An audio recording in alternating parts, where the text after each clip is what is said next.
बिस्मिल्लाहिर्रहमानिर्रहीम। अस्सलाम वालेकुम। कैपिटल टॉक में खुशामदेद। पाकिस्तान पीपल्स पार्टी और मुस्लिम लीग नून में हुकूमत बनाने पे इत्तफाक हो गया है। शहबाज शरीफ साहब ने इस हुकूमत को इत्तेहाद कहा है, लेकिन पाकिस्तान पीपल्स पार्टी जो है वो शहबाज शरीफ साहब को वज़ीर आज़म का वोट देने के लिए तैयार है, लेकिन अभी तक वफाकी काबीना में शमूलियत पर वो राज़ी नहीं है।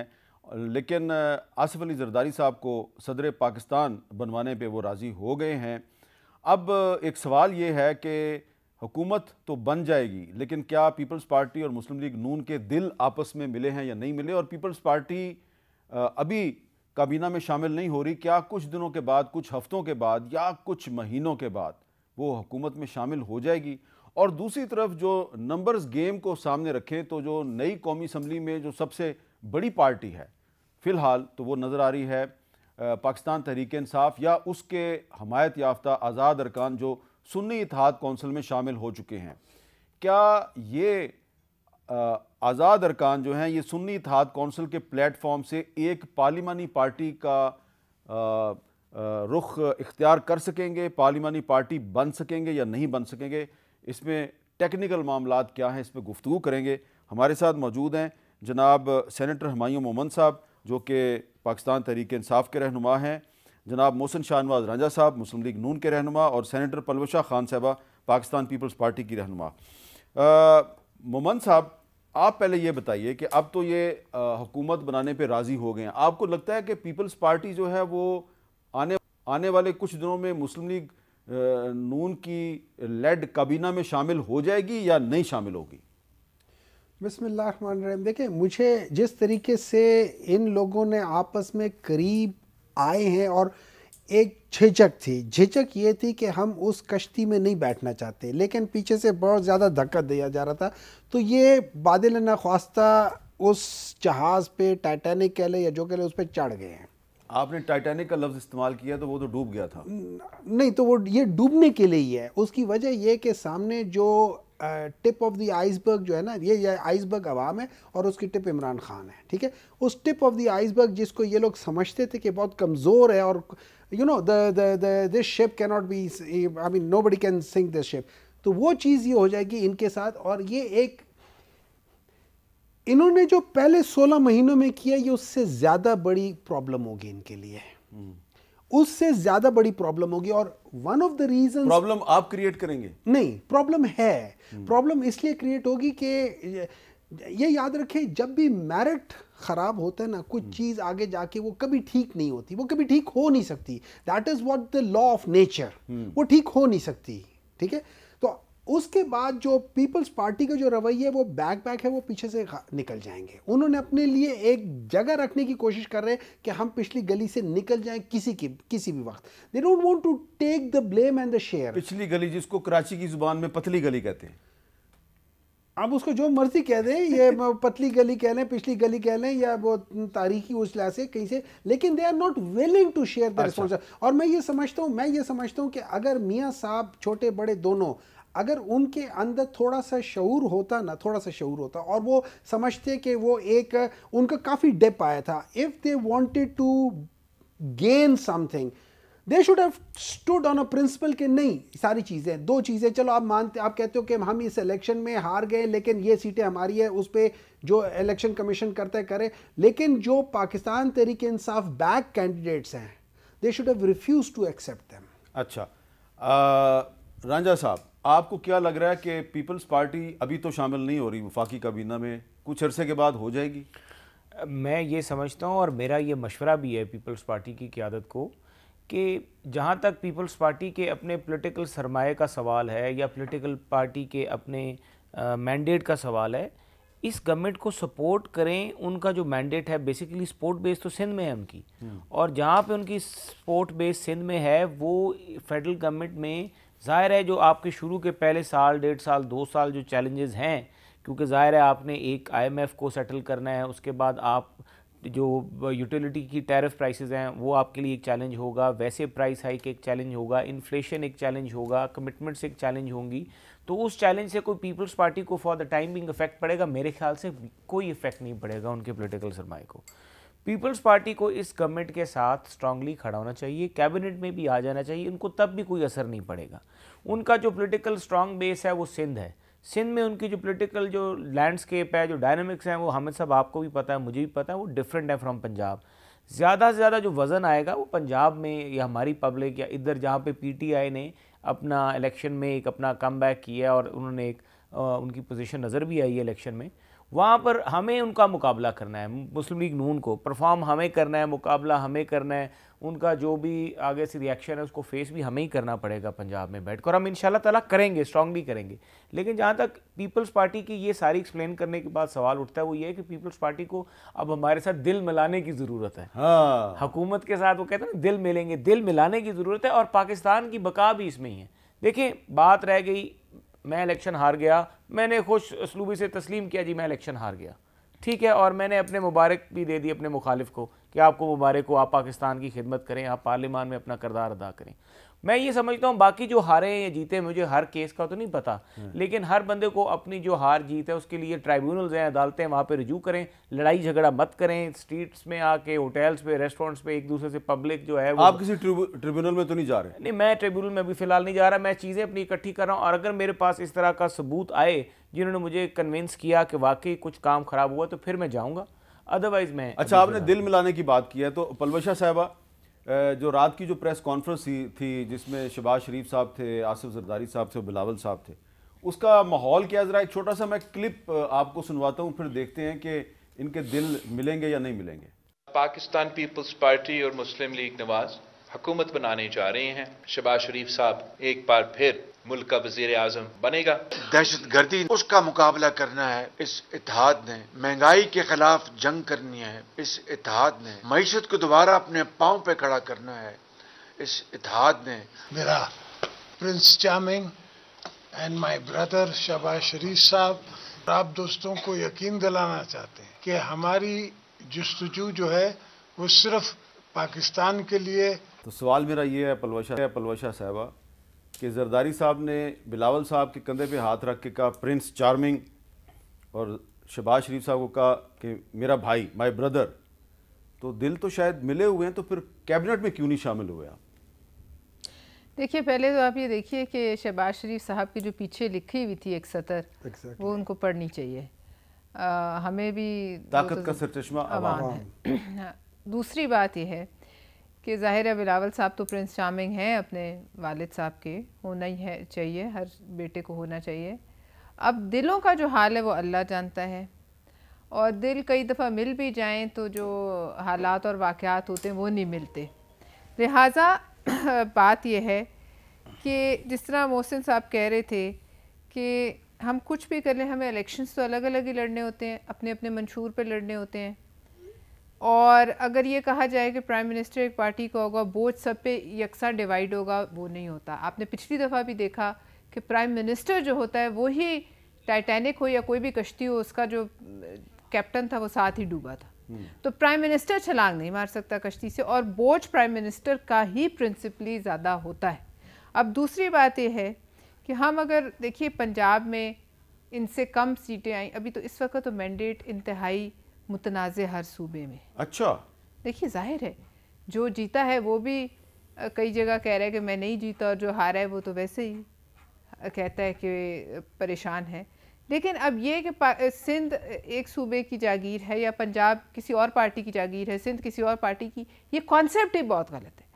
पार्टियों को सूबों तक महदूद कर देना, मैं समझती हूँ यही यहाँ से ख़राबी है। पार्टियों के स्टेक्स तमाम सूबों में यकसा होने चाहिए।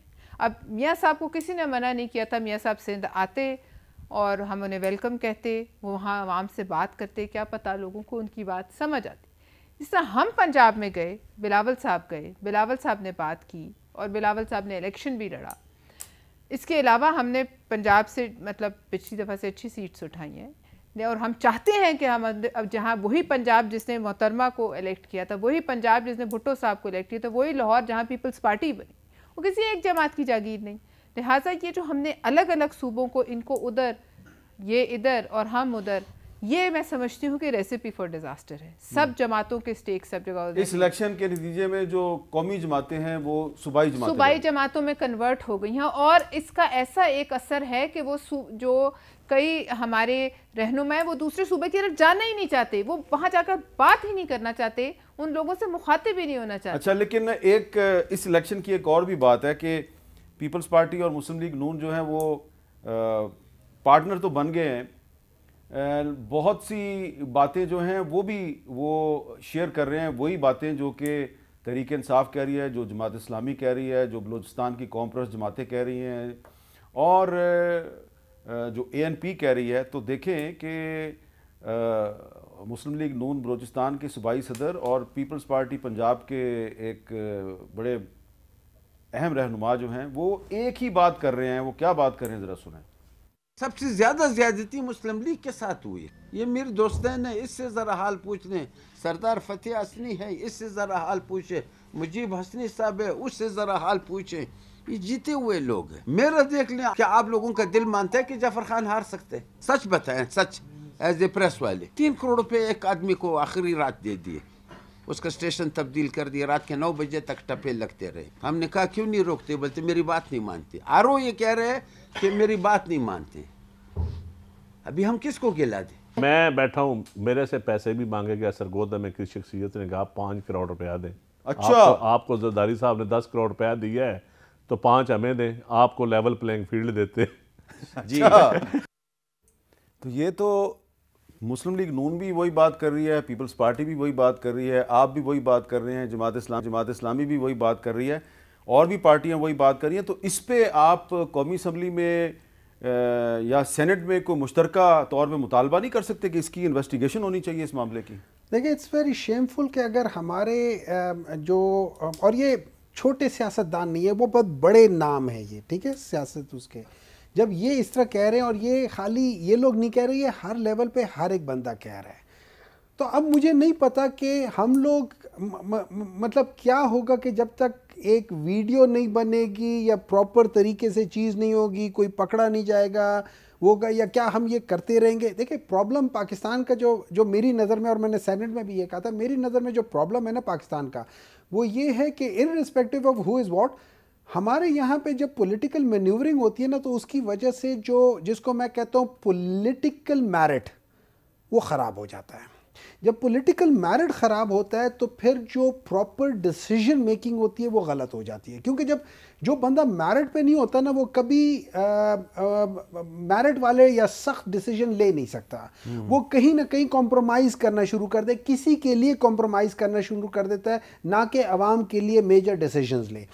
ये चीज़ एक विशियस साइकिल है। ये साइकिल आज से नहीं स्टार्ट हुई, ये हमेशा से स्टार्ट हुई थी। ये इसका मतलब इवन 1970 से पहले थी, लेकिन 1970 में हमने इसका एक रुख देखा था, 160 और 80 के दरमियान में देखा था। उसके बाद बहुत सारी चीज़ें, ये विशियस साइकिल चलता रहा है। 1981-84 में फिर वही चीज़ हुई थी, 1990 में फिर हुई थी, हर तरफ हो रही थी, आज भी हो रही है। 18 में आप कहते हो, 13 में कहते हो, जो मर्जी कह लो।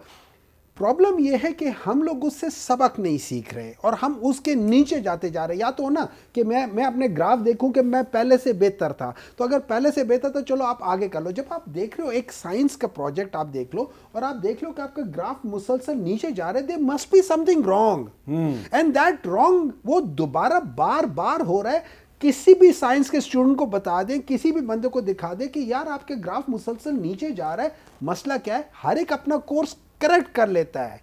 ये बड़े बेवकूफ पायलट होंगे जो उसके बावजूद भी उनको पता है कि आहिस्ता आहिस्ता मैं जमीन के करीब जा रहा हूं। कम से कम आप सबको मिलके इसकी इन्वेस्टिगेशन का मुतालबा तो करना चाहिए। लेकिन रांझा साहब, आपसे मेरा सवाल ये है कि अब तो आपकी पार्टी के पंजाब में नंबर्स पूरे हो चुके हैं, मरियम नवाज शरीफ साहबा जो हैं वो चीफ मिनिस्टर बन रही हैं, लेकिन इसके बावजूद आज मियां असलम इकबाल साहब ने पेशावर में बैठ के मीडिया से एक बात किया। वो क्या कह रहे हैं, जरा सुने।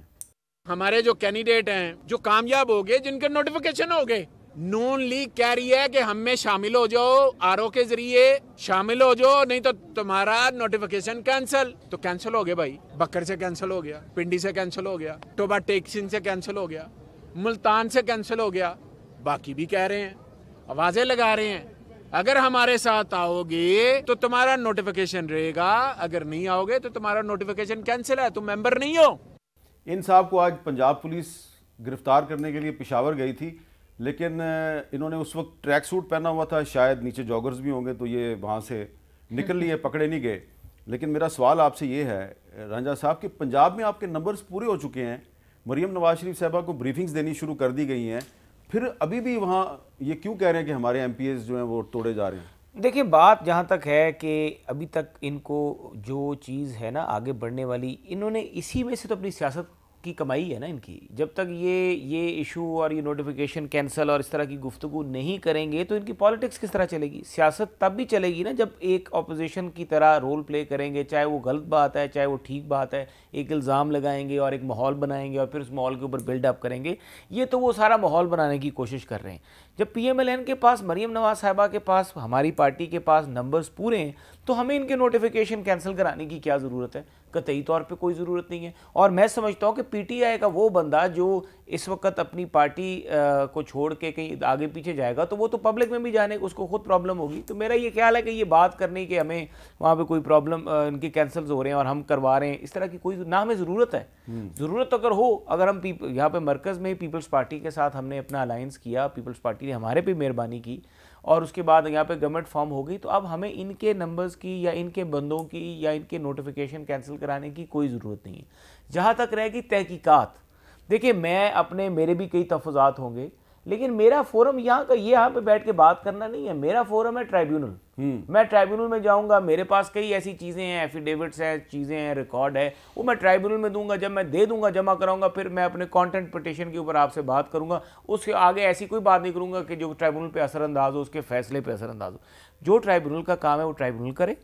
बाकी जो अपोजिशन का किरदार ये प्ले करना चाहते हैं या ये हुकूमत बना सकते हैं तो हुकूमत बना लें, नहीं हुकूमत बना सकते KPK में तो ना बनाएं, बना सकते तो बना लें। पंजाब में अगर हमारी बन रही है, इनके पास नंबर गेम नहीं है, तो ये हमारी हुकूमत को बनने दें, उसको एक्सेप्ट करें, पाकिस्तान को आगे लेके चलें। पाकिस्तान के लिए देखिए, यकीन करें हामिद साहब, मैंने जब अपना सारा इलेक्शन का रिजल्ट हुआ, यकीन करें मेरे ज़हन में एक ही चीज़ आई थी कि पाकिस्तान को आगे जाना है, पाकिस्तान को चलना है।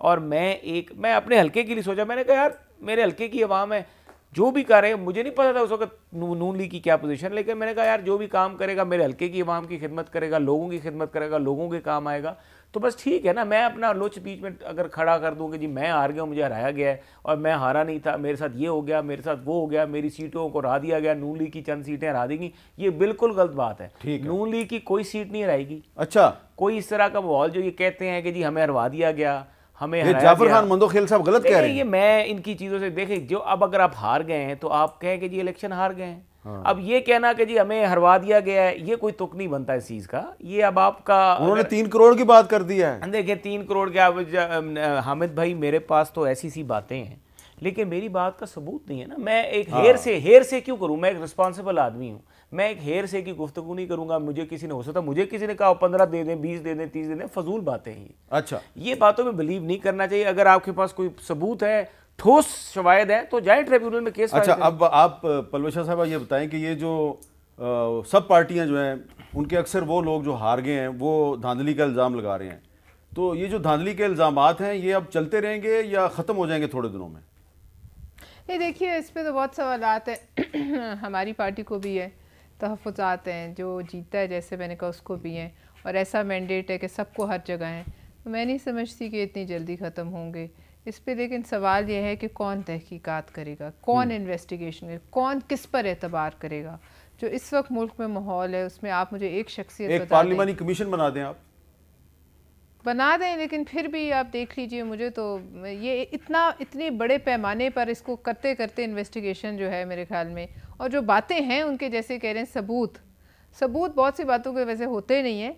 लेकिन सवाल ये है कि जिस हिसाब से पैसों की मैं सुन रही हूँ, इतने करोड़, मुझे तो पहले इस बात पर बड़ी एक परेशानी है कि एक आम मिडिल क्लास पाकिस्तानी तो इस गेम में आ ही नहीं सकता। वो तो इस खेल का पहले भी हिस्सा और हैरानी की बात है जो हार गए हैं वो भी कह रहे हैं हमसे पैसे लिए, वो भी अच्छा, और वैसे ही नहीं बन सकता था हिस्सा। लेकिन अब जो बातें सुनने में आ रही है, कोई हम एक गरीब मुल्क है जिसको एक फाइनेंशियल क्राइसिस है, और उसमें एक शख्स के पास इतना करोड़ों की जो वो सिर्फ एक सट्टा ही है उस पे लगा रहा है। तो आप सोच लीजिए कि कितनी दौलत जो है वो पड़ी हुई है कहाँ कहाँ। मैं तो इस बात में हैरान हूँ कि ये अगर आप ऐड अप करें तमाम सूबों को तो ये कहाँ जाता है मामला, खरबों में ये खेल हो गया और हम भीख मांगने जा रहे हैं IMF से। लेकिन सवाल वही है कि क्या इस वक्त इस मुल्क में अफसोस के साथ इतनी पोलराइजेशन, इतनी नफ़रत है, इतनी एक दूसरे पर एतमाद की फुकदान है? कौन है एक ऐसा शख्स जिस पर सब आज कोई है जस्टिस भगवान दास जैसा शख्स जिस पर सब जो है वो आंखें बंद। लेकिन एक जज साहब हैं जिन्होंने कि आज एक केस में एक स्टैंड लिया उन्होंने, और जिसका कि मैं इसको इसलिए अहम समझता हूँ कि इसका जो सरकारी अफसरान हैं जिन पे इस तरह के इल्ज़ामात लग रहे हैं उन पर उनके पास एक ऐसा पैगाम जाएगा कि शायद आइंदा वो ऐसा ना करें। इस्लामाबाद हाई कोर्ट बाबर सत्तार साहब जो हैं उन्होंने DC इस्लामाबाद के ख़िलाफ़ तौहीन अदालत की कार्रवाई शुरू की है और अदालत में कहा कि आपके ख़िलाफ़ तौहीन अदालत चल रही है, आप समझते हैं ये मजाक है, और उनकी जो माफ़ी उन्होंने मांगी उसको मुस्तरद कर दिया। कहा आपने 970 दिनों के लिए 69 MPOs ऑर्डर जारी किए, इन लोगों को उम्रे पे नहीं जाना था या इनके बच्चे नहीं थे, और शोकाज जारी होने के बाद भी MPO ऑर्डर जारी किए गए। तो इस केस पे वो कहते हैं मैं अगले हफ्ते जजमेंट दूंगा। गुज़श्ता समात पे आप अदालत में पेश नहीं हुए तो DC ने उस पर गैर मशरूत माफ़ी मांगी, अदालत ने माफ़ी मुस्तरद कर दी। याद रहे कि जो इलेक्शन कमीशन ऑफ पाकिस्तान है उसने ये जो DC इस्लामाबाद थे इरफान नवाज़ मेमन साहब, इनको 2 मरतबा तब्दील करने के लिए कहा, लेकिन निगरान हुकूमत ने इनको तब्दील नहीं किया, और अब जस्टिस बाबर सत्तार ने इनके खिलाफ तौहीन अदालत की कार्रवाई शुरू की। और ये कार्रवाई इसलिए बड़ी अहम है कि ये जो सरकारी अफसरान जिन पे इस तरह के इल्ज़ामात लग रहे हैं उनको सज़ा मिलेगी तो आइंदा से वो गैर कानूनी अहकामात पर अमल दरामद करना बंद करेंगे। एक वक्फा लेते हैं, वक्फे के बाद दोबारा मिलते हैं।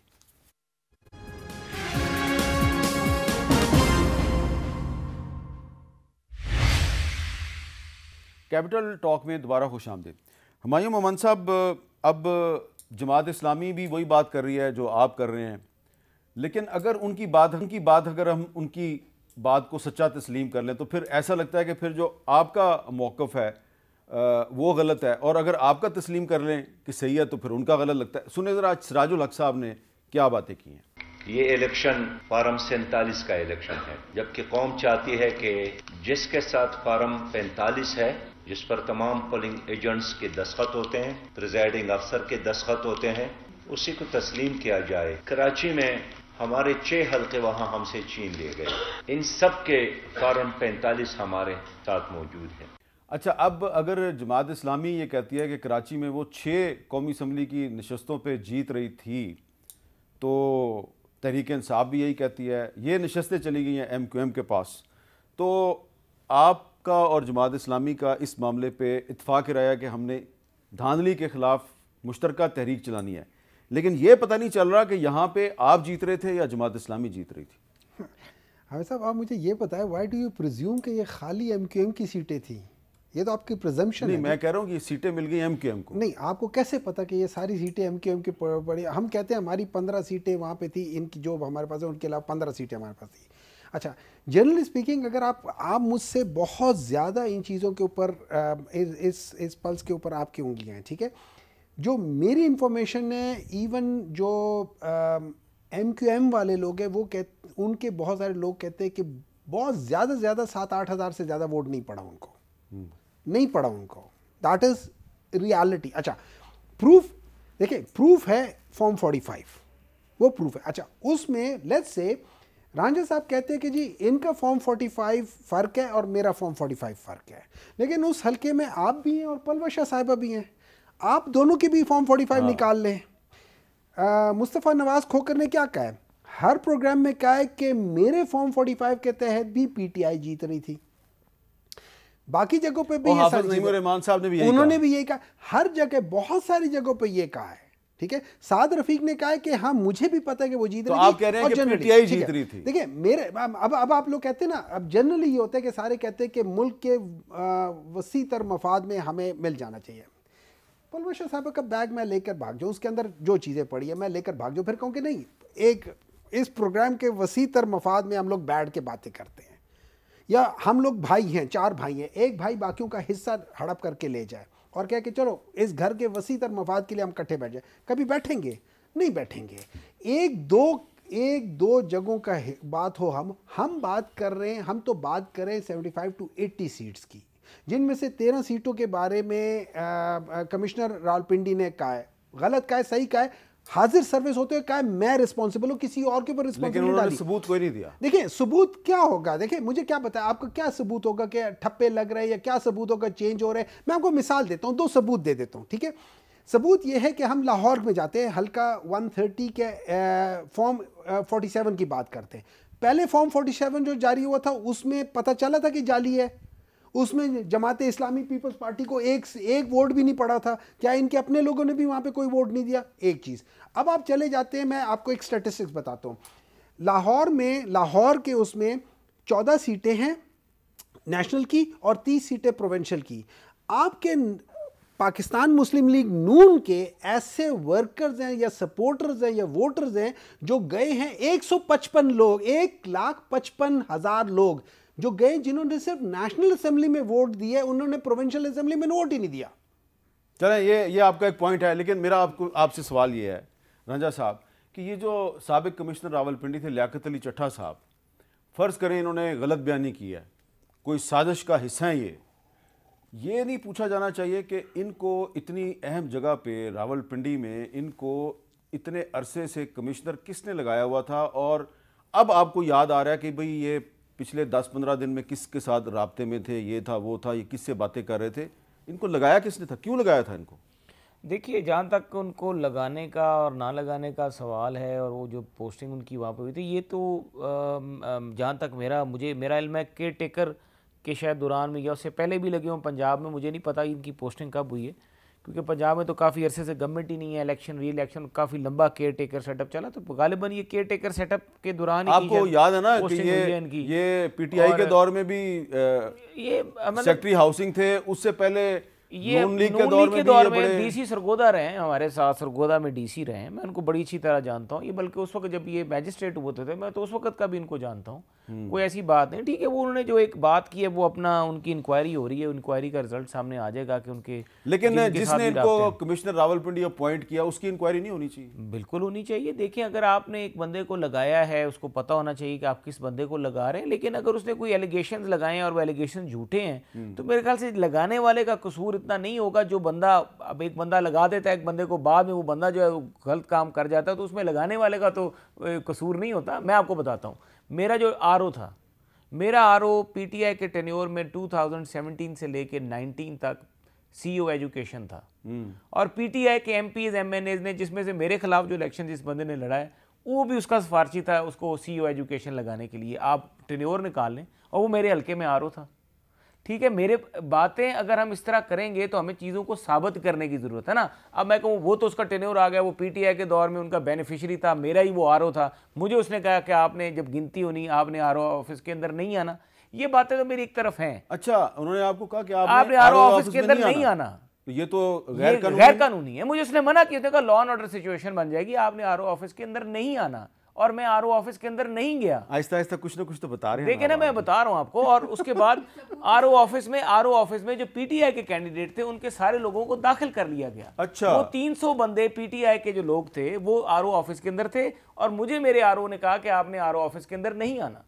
तो ये एक रिकॉर्ड है, लेकिन मैं ये चीजें जरूर करूंगा। मैं अपने सारे सबूत इकट्ठे कर रहा हूं, मैंने अपनी पूरी रिवर्स इंजीनियरिंग की है, मेरा पूरा प्रिजाइडिंग स्टाफ जो था उसमें भी इश्यूज हैं, लेकिन मैं वो इश्यूज ट्राइब्यूनल में रेज करूंगा। ठीक है ना, क्योंकि जहाँ पे फोरम बनता है। बाकी अगर ठीक है, जहाँ तक वो इलेक्शन जीत गया नहीं जीता, एक दफ़ा उसके पास फॉर्म 47 आ गया, उसका नोटिफिकेशन अगर हो गया और वो कौमी असेंबली में चला गया, तो मैं ट्राइब्यूनल में जाके बाद में भी रीपोल हो सकता है। वो तो एक कानूनी जंग है, मैं सबको मशवरा दूंगा, कानूनी जंग करें, पाकिस्तान को आगे लेके चलें। जी, पाकिस्तान को आगे ले जाने का क्या तरीका, जरा आपके पास भी तो कुछ जवाब होना चाहिए।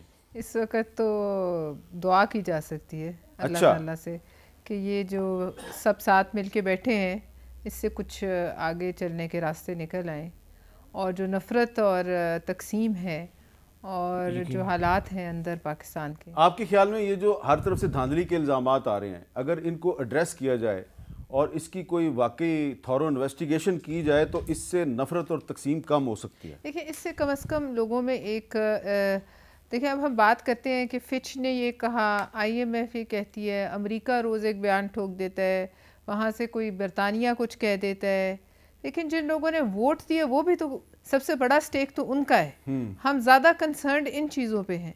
हमें लोगों की जो है तसल्ली के लिए अगर इस पर कोई बनता है, लेकिन वो भी एक बड़ा सवाल है मीर साहब कि कौन उसको मानेगा, किस किस्म का वो होगा, और इतनी थॉरो इन्वेस्टिगेशन के लिए उसके पास क्या ताकत होगी, उसकी बात कौन मानेगा, वो जो भी फोरम होगा क्या वो इतना आया पावरफुल होगा। लेकिन अगर ये हो जाए तो आइंदा आने वाला इलेक्शन इससे बेहतर हो सकता है। जी, यहाँ पे एक वक्फा लेते हैं जी, वक्फे के बाद दोबारा मिलते हैं।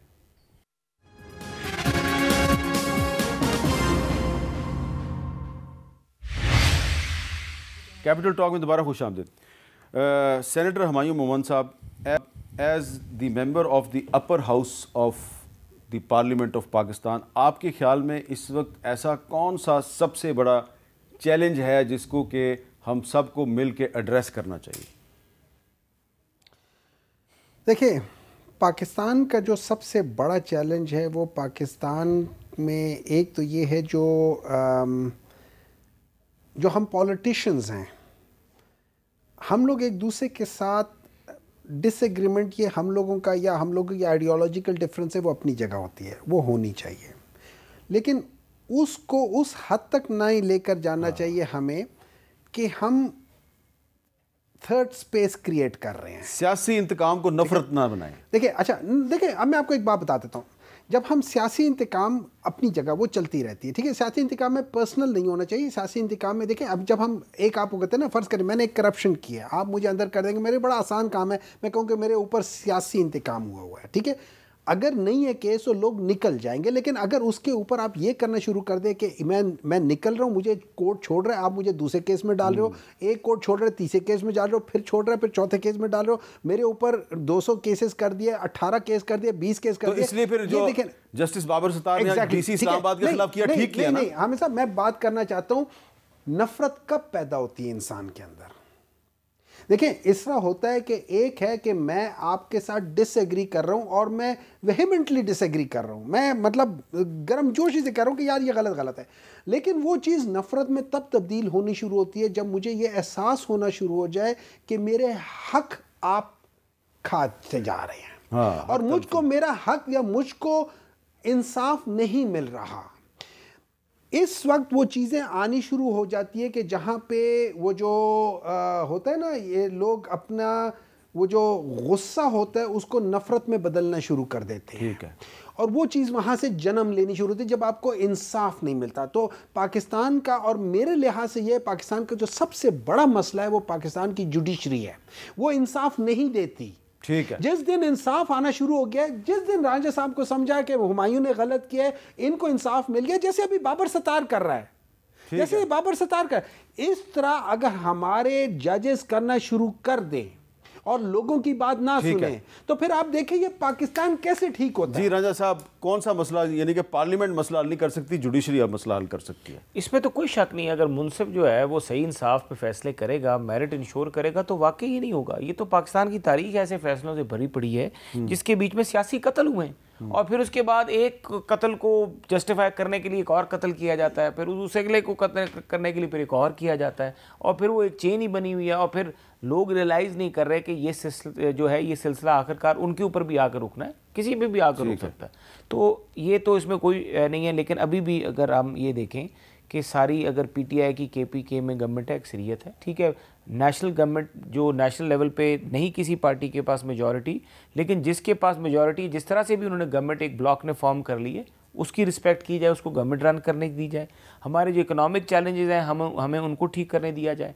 सूबे जो हैं वो अपना बेहतरी करें। जो पाकिस्तान की सोसाइटी में पोलराइजेशन हो चुकी है, जो एक दूसरे से डिफरेंसेस घरों में क्रिएट हो गए, उनको ख़त्म किया जाए। 5 साल बाद इलेक्शन आएगा, 2-3 साल लोग इकोनॉमी पे फोकस करें, कारोबार पे फोकस करें। पाकिस्तान में बाहर से इन्वेस्टमेंट, आप क्या इकोनॉमी जो है उसको स्टेबल करने की जरूरत है। पलूशा साहबा, क्या ये सिंध में पीपल्स पार्टी की हुकूमत होगी, केपीके में पीटीआई की हुकूमत होगी, बलूचिस्तान में आपकी एक मुश्तरका हुकूमत होगी, पंजाब में नून लीग की हुकूमत होगी, तो ये चारों हुकूमतें और सूबाई हुकूमतें वफाकी हुकूमत के साथ मिल के पाकिस्तान को इकनॉमिक क्राइसिस से निकाल सकेंगी?